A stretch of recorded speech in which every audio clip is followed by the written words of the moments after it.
Please.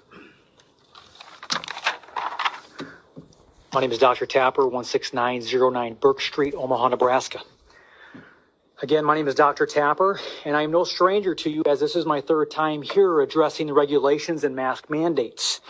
Imagine a virus so deadly and severe that you have to have a test done to find out whether or not you've had it. You guys are basing these numbers on positive cases and not hospitalizations or deaths. That's what you should be basing those off of. The numbers are hyperinflated by false positives and the never-ending doom and gloom from the mainstream media. I was taught that fear is the fire that fuels the furnace of disease. And when will this fear-mongering stop? It is terrifying to me to think how easily this mask mandate could turn into a vaccine one. You see, I follow the vaccine narrative very closely, and I have been for the last decade. I have witnessed firsthand the damages that can occur after a vaccination, conditions like transverse myelitis or Guillain-Barré. I have met many families that have lost a child to vaccine injury. Injuries are real and not rare.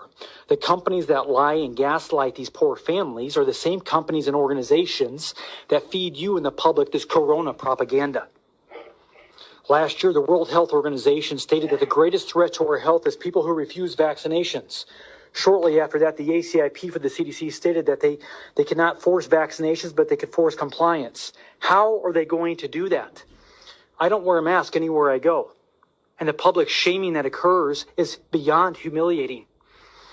I have been refused business, and on some occasions I couldn't enter the store. If the mask mandate turns into a vaccine mandate, you will not be allowed to go back to work, earn a paycheck, renew your driver's license, or function in everyday society without proof of the vaccination. We had draconian bills sweeping the nation last year coming after our medical freedoms. And then the coronavirus came. The Trojan horse to implement this tyrannical agenda. I believe this to be spiritual and psychological warfare on the people.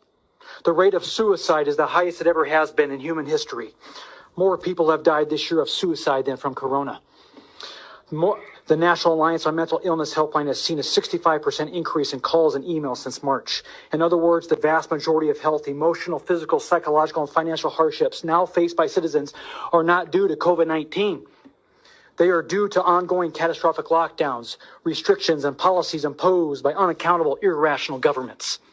Since when is it your job to pass legislation on health? History teaches us that when the government takes away a certain freedom or liberty, they do not freely give it back. Martin Luther King Jr. once stated that oppressed people cannot remain oppressed forever.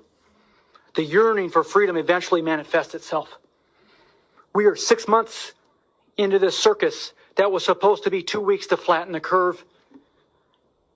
I pray to the good Lord above that the people wake up and realize that we're not dealing with a temporary inconvenience here, but we are headed into a full-on medical dictatorship. Thank you.